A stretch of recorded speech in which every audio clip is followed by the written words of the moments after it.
12 வருடமாக பஞ்சமாகிவிட்டது. நம் நாட்டு மக்கள் அனைவரும் பஞ்சம் இழப்பதற்காக சென்று விட்டார்கள். நானும் உங்கள் 7 வரையும் இன்று நின்று விட்டேன். நீங்கள் அனைவரும் அம்மா பசிக்குது என்று அழும்பொழுது இந்த பாவி பெத்த வயிறு பசி எரிகிறதா மகனே, பசி எரிகிறது. மகனே, அம்மா உங்கள் பசியெல்லாம் நான் போக்க வேண்டும் என்றால் உங்களுடைய தந்தையிடம் விடைபெற்று என் தாய் வீடு சென்றால் உங்கள் பசியெல்லாம் நான் போக்கி விடுவேன். உங்களுடைய தந்தையை சந்திக்கலாம். பாருங்களா 12 ஆண்டுகளாக என் நாட்டில் மழை இல்லை. என்னுடைய மனைவியோ 7 குழந்தைகளை அழைத்துக் கொண்டு வருகிறாள். வரட்டும் என்று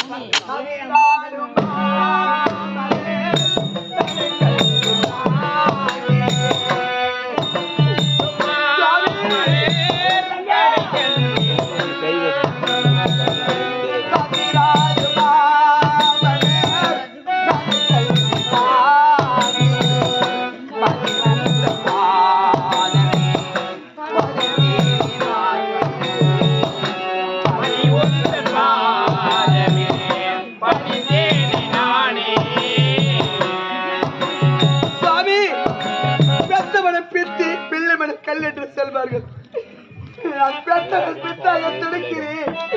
உன் மனம் என்ன கல்லாகிவிட்டதா சாமி, கல்லாகிவிட்டதா?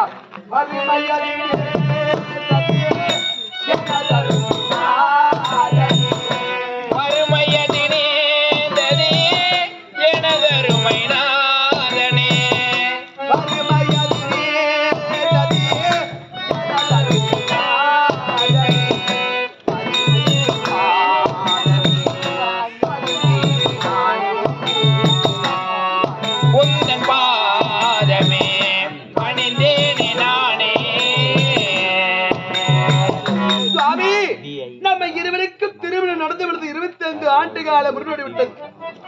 நம்முடைய நாடு 12 வருடம் பஞ்சமாகிவிட்டது. நம் நாட்டு மக்கள் பஞ்சம் சென்று விட்டார்கள். நானும் 7 குழந்தைகளையும் நடத்தி விட்டேன். நான் பெற்றெடுத்த என் செல்வங்கள் பசியால் துடிப்பதை பார்த்து இந்த பாவி பெற்ற வயிறு பத்தி எறிகின்றது சாமி, பத்தி எறிகின்றது. பிள்ளை மீது பாசம் உனக்கு மட்டும்தான் இருக்கின்றதா? எனக்கும் இருக்கின்றது, இல்லை என்று சொல்லவில்லை.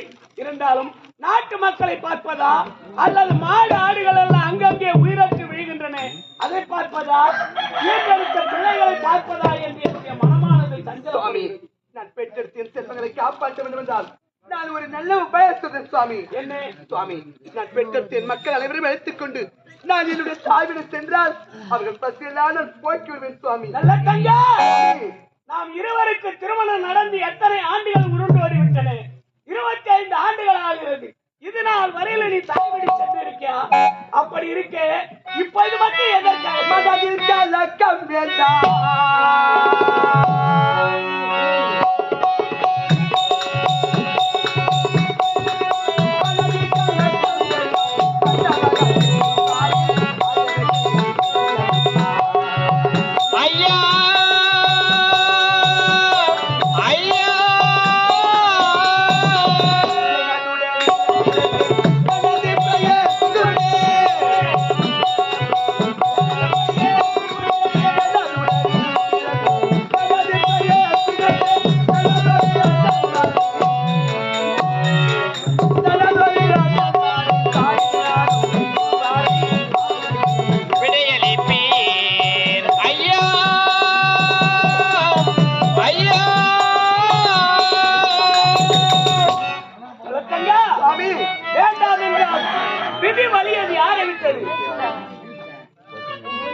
என்னதான் எத்திருந்தாலும் என் மனம் தட்டிலே ஏற்க போவதில்லை. ஆகையால் என்னை சற்று வழிவிட்டு செல்லுங்கள்.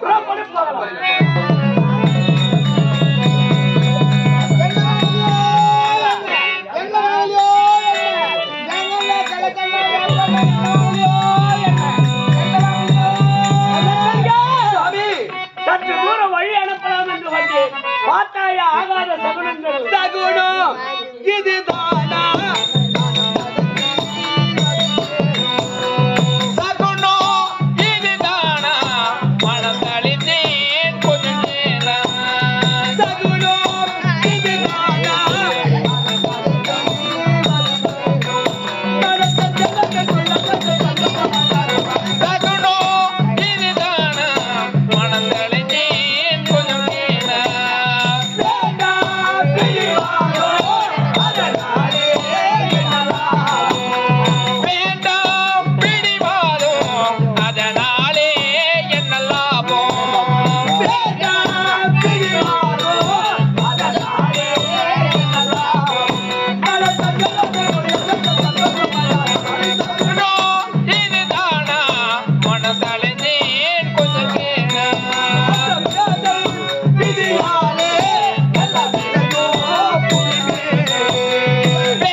நல்ல தங்கா, நான் என்னுடைய தாய் வீடு போகிறேன் என்று உரைக்கிறது.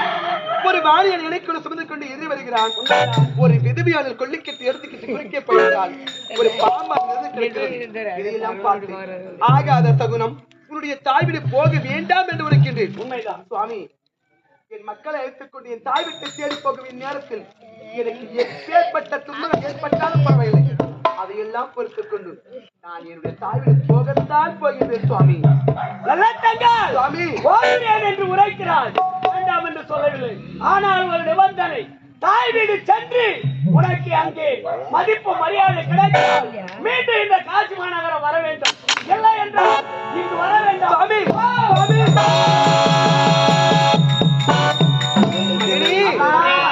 உங்கள் தந்தை சொன்ன வார்த்தையை கேட்கிறீர்களா?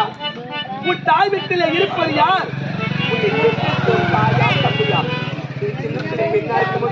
உன்னை பெற்றெடுத்து உன் தாயும் தந்தையும் உன்னை விட்டு பிரிந்து விட்டார்கள்.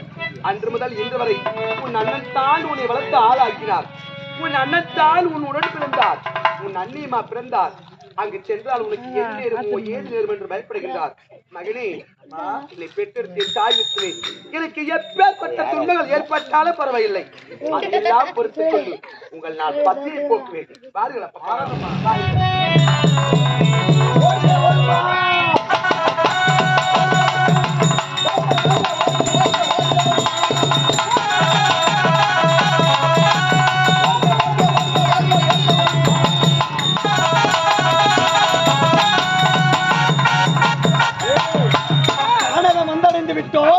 வேட்டையாட வேண்டும். வேட்டையாட வேண்டும் என்றால் 2 விதிமுறைகள் உள்ளது. என்ன விதிமுறைங்க? என்னவென்று கேட்கிறார்? சொல்லுங்க. வேட்டையாட வேண்டும் என்றால் 2 விதிமுறை சொன்னேன். அது என்னவென்று தெரியுமா? சொல்லுங்க, சொல்லுங்க. தர்ம வேட்டை, தர்ம வேட்டை, அதர்ம வேட்டை. 2 விதிமுறைகள். தர்ம வேட்டை என்பது என்னவென்றால், நம்மை பார்த்து பயந்து ஓடும் மிருகங்களை ஒருபொழுதும் நாம் வேட்டையாட விட்டுவிட வேண்டும். நம்மை எதிர்த்து சீறி வருகின்ற சிங்கங்களை புலிகளையும் கற்பிக்க வேண்டும்.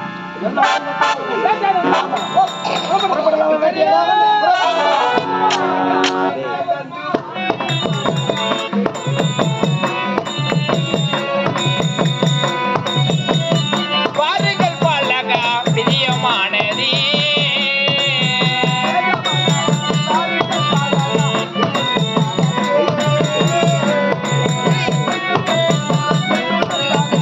மாமன் வீடு வரும்.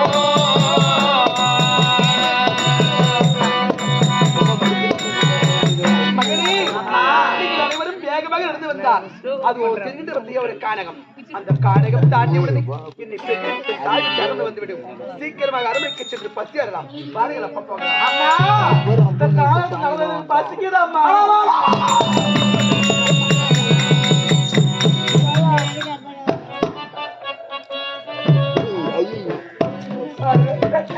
ராஜா, மகனே, என்னால காணுகின்றே அம்மா பசிக்குது என்றால் என்னால் முந்திப்பதற்கு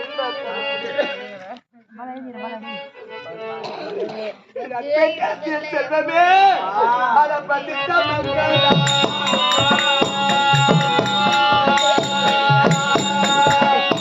பதித்த மக்களா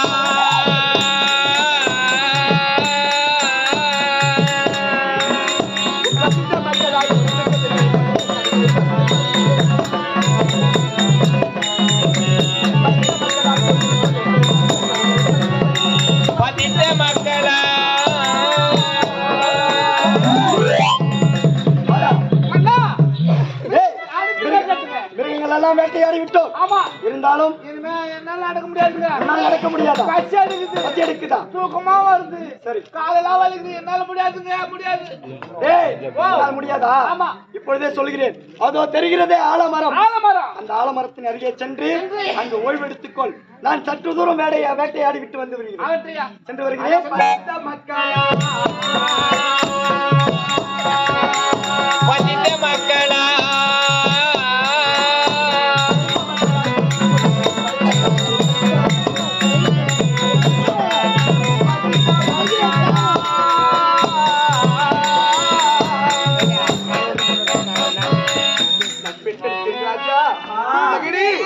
இந்த அளந்த காலகட்டத்திலே அம்மா பசிக்குது என்றால் என்னால் முந்திப்பதற்கு என்ன பண்ண முடியும்?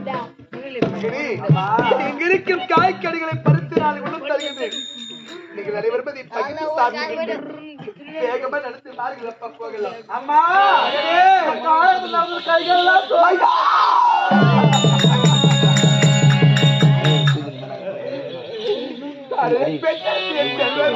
மகனே, அட சோர்ந்த மக்களா, போந்த மக்களா சோர்ந்த மக்களாய் தாங்கிக் கொள்ளுங்கள். போந்த மக்களாய் தாங்கிக் கொள்ளுங்கள், தாங்கியே மனம் தாங்கிக் கொள்ளுங்கள். சோர்ந்த மக்களாய் தாங்கிக் கொள்ளுங்கள். போந்த மக்களா என்ன இது? அடர்ந்த காலகத்திலே இருள் சூழ்ந்த நேரத்திலே என் முகம் அவளுக்கு தெரியவில்லை, அவள் முகம் எனக்கு தெரியவில்லை. இருந்தாலும் தளபதி கோலத்தோடு அழுது கொண்டு வருகிறாள். 7 பிள்ளைகளுடன் வருகிறாளே, இவள் யாரா இருக்கு? அம்மா ஐயா, இந்த அடர்ந்த காலகத்திலே இருள் சூழ்ந்த நேரத்திலே உன் முகம் எனக்கு தெரியவில்லை, என் முகம் எனக்கு தெரியவில்லை. தலைவரி கோலத்தோடு குழந்தைகளை அழைத்துக் கொண்டு அழுது கொண்டு வருகின்றாயே, என்னை யார் என்று கேட்கிறேன். நீ என்னை போ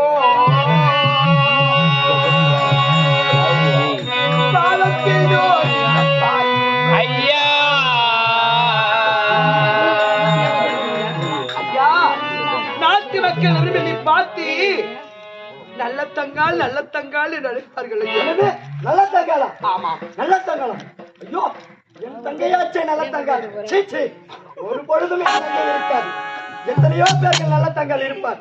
என் தங்கையை நல்ல முறையில் திருமணம் செய்து வைத்தேன். இருந்தாலும் அவன் இருக்காதே. அம்மா, நான் ஐயா, என்னுடைய நாடு எந்த நாடு தெரியுமா? நல்ல ஈஸ்வர் விசுவாசத்தின் ஐயா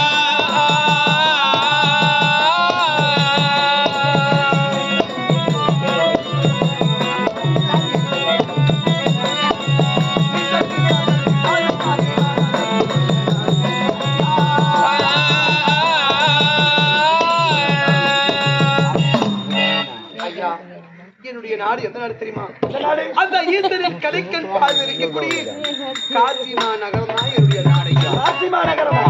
என்னை காசிமா நகரம் என்று சொல்கிறானே. சரி, உன் கணவர் பெயர் கணவர் பேரு காசிராஜன் ஐயா. காசிராஜன். ஆமா. என் மைத்துனராச்சே. சரி, ஒருவேளை உனக்கு உற்றார் உறவினர்கள் யாராவது எனக்கென்று ஒரே ஒரு இருக்கிறார். அவர் யார் தெரியுமா? யாரு? இப்ப நான் மதுராபுரி ஆளக்கூடிய நல்ல அண்ணா என்னுடைய அண்ணன்.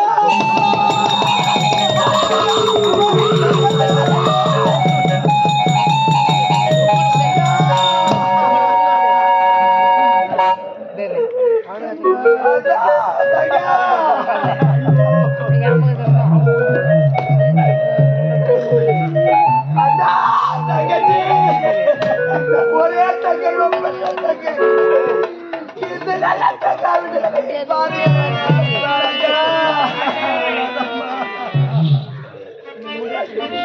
அண்ணா, சத்தியத்தை காட்டி புத்தகங்கள் வழியில் வந்து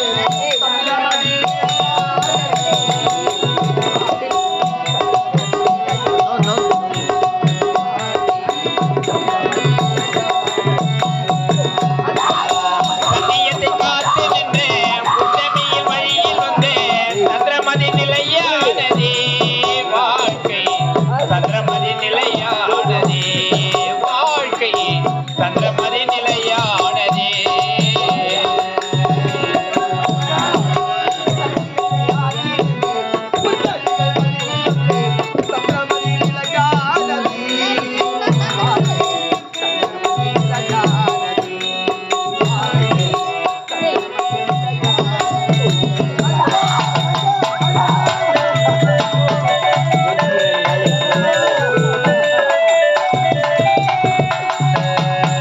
சின்ன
தங்காவின் நிலைமையை பாருங்கள் அண்ணா, பாருங்கள்.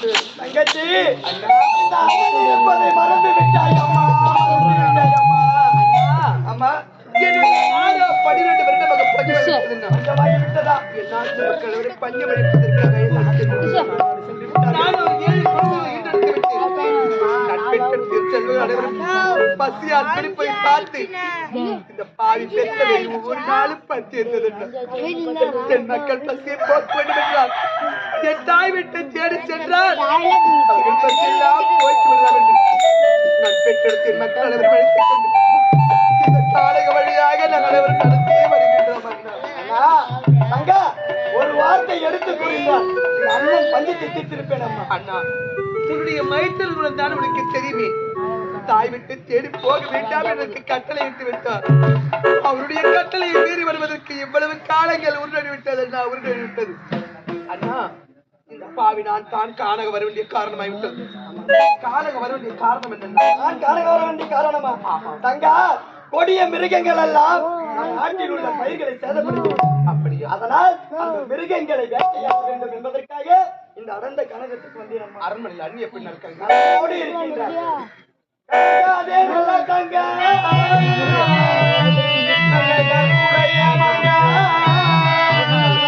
அலங்காரி உண்டைக்கெல்லாம்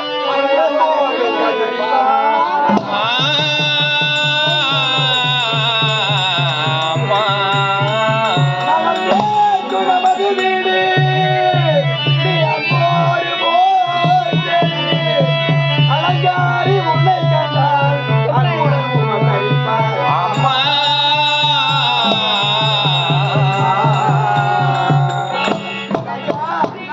அலங்காரி இருக்கு அரண்மனை, நீ குழந்தையை எடுத்துக்கொண்டு அரண்மனைக்கு சென்றாயானால் அங்கே மாமரத்தில் மாங்கனிகள் பறித்துக் கொண்டிருக்கிறது, தென்னை மரத்திலே தேங்காய் காய்த்துக் கொண்டிருக்கிறது.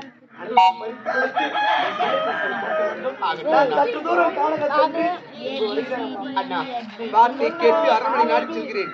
நீ எப்பொழுது வருவாய் என்று வழி மீது விழிவைத்து பார்த்துக் கொண்டிருப்பேன். வேட்டையாடி விட்டுவிட்டு வெகு சீக்கிரமாக வருகிறேன். ஒரு பொழுதும் உனக்கு நல்லது நேரம் நான் சென்று வருகிறேன் கானகத்துக்கு.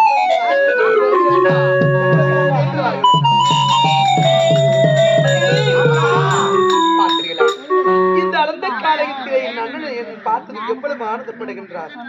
அரண்மனையிலே மாமி இருக்காங்களாம், மாங்காய் இருக்கா, தேங்காய் இருக்கா, அனைத்தையும் நான் உங்களுக்கு பறித்து தரேன். எல்லாம் பசி அறிவிங்க, வாங்க போகலாம்.